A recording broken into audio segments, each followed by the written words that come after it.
మీ ఎలాంటి వ్యాపార ప్రకటనలకైనా వెంటనే మా ఛానల్ సంప్రదించండి. ఓం నమ శివాయ. జై కొండదేవత మహాశక్తి అమ్మవారు. జై వనదుర్గాయ నమ. స్వామియే శరణమయ్యప్ప. ప్రజలందరికీ నమస్కారము.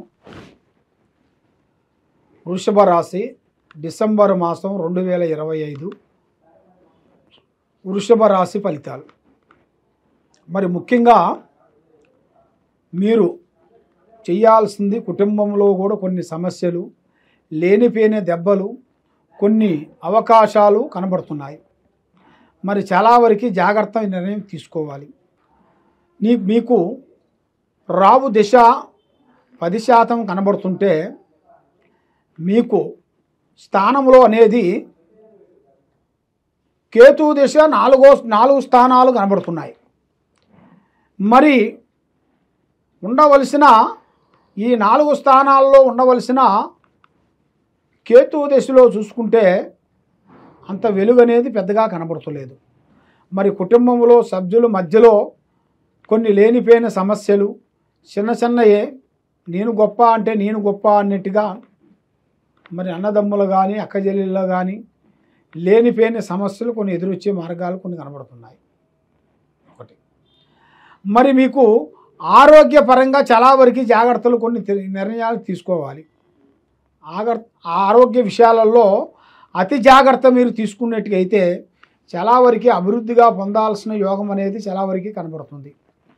మరి మీ జాతక యోగాన్ని బట్టి వృత్తిపరంగా చూసుకుంటే ఆర్థిక విషయాలలో కొత్త పరిచయాలు, కొత్త పనులు, మీరు చేయాల్సిన విజయాన్ని బట్టి పెద్ద పోరాటం చేయాల్సినవి కూడా కొన్ని కనబడుతున్నాయి. మరి మీకు ప్రయాణాలు, ఉద్యోగ వ్యాపార అనుకూలంగా కొన్ని చోట్ల మీకు కొంత ప్రయాణం వచ్చే మార్గాలు కూడా కొన్ని కనబడుతున్నాయి. మరి మీరు ఏ పని చేసినా, ఏ కార్యక్రమం చేసినా, ఎక్కడికి పోయినా మనసు శాంతి లేకోకుండా ఉండటం, ఏది అనుకున్నా కూడా కలిసి రాకోకుండా ఉండటం. జాతకాన్ని బట్టి చూసుకుంటే ఈ వృషభ రాశిలో ఉండవలసిన వాళ్ళకి చిన్న వయసు నుంచి ఇప్పటి వరకు కష్టపడుకుంటూ వచ్చారు. ఈ రోజు ఈ రోజు లేదు అంటూ బాధపడే వాళ్ళు కాదు. మరి జాతక యోగాన్ని పెట్టి చూసుకుంటే ఇలా జాతకంలో మధ్యలో కొంతమంది లేనిపోయినవి కొన్ని సృష్టించి బాగున్నారు, వీళ్ళకేం తక్కువ, అభివృద్ధిగా వస్తున్నారు, పైకి వస్తున్నారు, బాగుపడుతున్నారు, పైకి వస్తున్నారని ఓ అంటూ ఏడుస్తున్నారు. ప్రజా ఏడుపు ఎక్కువగా ఉంది. మరి మీరు చేయాల్సిన కంపెనీ విశేషాల్లో కూడా మీ జాతక యోగాన్ని పెట్టుకొని చూసుకుంటే ఈ నెలలో మీకు 9వ తారీఖు నుంచి నవగ్రహాలు శాంతమవుతున్నాయి. కేతు దశ చాలా వరకు బాగుంది. రావు దశ కూడా చాలా వరకు అభివృద్ధిగా కనబడుతుంది. సేమ్ భాగం కనబడుతుంది. ఇటు 4 అటు 4 కనబడుతున్నాయి. మరి ఈ వృషభ రాశిలో ఉండవలసిన వాళ్ళందరికీ నూతన గృహాలు కొన్ని కట్టాల్సినవి కూడా కొన్ని దగ్గరికి వస్తున్నాయి. అంటే ఇల్లు కానీ, భూములు కానీ, రియల్ ఎస్టేట్లు కానీ, వీళ్ళు ఊహించని అదృష్ట యోగం అనేది వీళ్ళకి పట్టబోతుంది. మరి ఎన్నో రోజుల నుంచి చేయాల్సిన కార్యక్రమాలు కొన్ని చేతికాడకు వచ్చి కొన్ని చేజారిపోవటం, మనస్సు శాంతి లేకోకుండా ఉండటం, మానసిక ఇబ్బంది అయిన పనులు కొన్ని ఎదురు కావటం, ఇలాంటి సమస్యలు మీకు చాలా వరకు ఎదురవుతున్నాయి. మరి ఇలాంటి సమస్యలతో మీరు ఎక్కువగా సతమతం అయ్యే వాళ్ళందరికీ ఆ అమ్మవారి అనుగ్రహంతో మీకు కొన్ని చూడాల్సిన కొన్ని ప్రదేశాలు కానీ, కొన్ని పనులు కానీ, కొన్ని కార్యక్రమాలు కానీ, కొన్ని అభివృద్ధిగా చేయాల్సినవి కూడా కొన్ని కనబడుతున్నాయి. మరి అది మీరు ఊహించని అదృష్ట యోగం అనేది రాబోతుంది. మరి ఇప్పుడు టయాలు కూడా అంత అనుకూలంగా లేదు. మైండు, మనసు, ఆలోచన విధానం ఒక అందునుగా లేదు. మనసు ఒక దుక్కున, పని ఒక దుక్కునుగా కనబడుతుంది. మరి ఏ పని చేసినా కూడా చేతికాడికి వచ్చి చేజారిపోవటం, ముఖం చూసిన వాళ్ళు మనల్ని సంతోషించుకోకుండా ఉండటం, ఇలాంటి సమస్యలతో కొంత శలావరికి సతమతం అయ్యే వాళ్ళందరికీ మంచి అవకాశం అనేది ఇప్పుడు రాబోతుంది. ఈ వృషభ రాశిలో ఉండవలసిన వాళ్ళకి పెద్దవాళ్ళు అంటారు కదా, అన్నదమ్ములు కానీ అక్కచెల్లెళ్ళు కానీ వాళ్ళ తరపు నుంచి కొంత సేవ చేయాల్సిన పని వస్తుంది.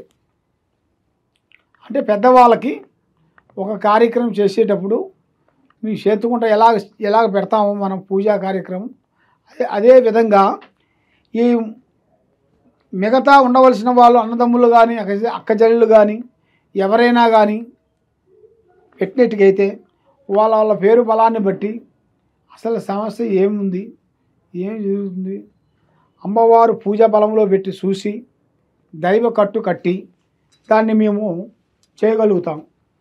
కాబట్టి ఇప్పుడు మీకు చేతికాడికి వస్తుంది, చేజారిపోతుంది, మనస్సు శాంతిగా ఉండలేదు, దరిద్ర గ్రహాలు కొన్ని ఎంటాడుతున్నాయి. మరి ఏ కార్యక్రమం చేసినా కూడా ఏదో ఒక సమస్య ఎంటాడుతుంది. మరి అది ఎందువల్ల, దానికి కారణం ఏమిటి అని చాలామందికి చాలా సందేహాలు ఉన్నాయి. కాబట్టి మీరు చేయాల్సిన పూజా కార్యక్రమాలలో మీరు ఎన్నో పూజలు చేసుకుంటూ ఉంటారు. ఏ పూజ చేసినా కూడా మీకు ఫలించుకోకుండా ఉన్నది అంటే మీకు ఏదో కొంచెం శాతబడి చెడు ప్రయోగం జరిగినట్టుకే.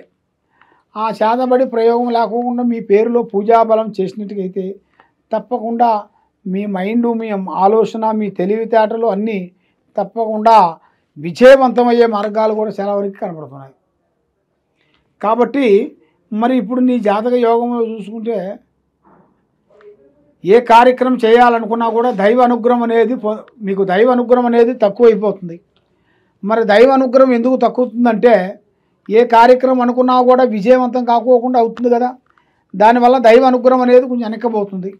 మరి ఆ దైవ అనుగ్రహం అనేది వెనక్కిపోకోకుండా ముందుకు వచ్చేట్టుగా మీ పేరు బలాలను బట్టి, మీ జాతక యోగాన్ని బట్టి మీకు ఎలా ఉంది, ఎలా నడుస్తుంది అనేది మీరు చూసి కొంతమంది స్వాములకి వాళ్ళని పిలిచి అన్నదానం చేసి వాళ్ళ ఆశీర్వాదం మీరు తీసుకునేట్టుకైతే మీకు తప్పకుండా ఆ భగవంతుడి దయ వల్ల మీకు అన్ని మంచి రోజులు జరిగే మార్గాలు కనపడుతున్నాయి. కాబట్టి మీకు ఇప్పుడు టయాలు అనేది అంత అనుకూలంగా లేదు. ఏ కార్యక్రమం చేసినా కూడా ఆ కార్యక్రమాలు మీకు కొంతవరకు బ్రేక్ అయిపోతుంది. కాబట్టి గ్రహాలు కొన్ని అనుకూలంగా లేని దానివల్ల మీ మీద శని దోషం 3% కనబడుతుంది. ఆ శని దోషానికి శాంతం చేయించుకుంటే మీకు ఎక్కడ పోయినా కూడా భగవంతుడి దయ వల్ల అన్ని విధానాలు బాగుంటుంది.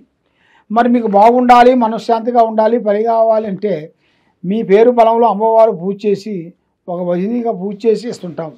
ఆ భజనకి ఎప్పుడు మీ మనసులో పెట్టుకుంటే, మీ మనీ పర్సులో పెట్టుకుంటే మీ మీద ఉండాల్సిన చెడు దోషము, కర్మదోషం నివారణ, చెడు దోష నివారణ అన్నీ వెళ్ళిపోతాయి. మరి మీరు ఏది చేసినా కూడా తొందరపాటు లేకోకుండా నిదానంగా ఆలోచన చేయండి. ఆ వెంకటరమణ దయ వల్ల, స్వామియే శరణమయ్యప్ప దయ వల్ల మీకు అన్నీ మంచి జరుగుతాయి. ఓం కొండ దేవతాయ నమః. జై సమ్మక్కాయ నమః.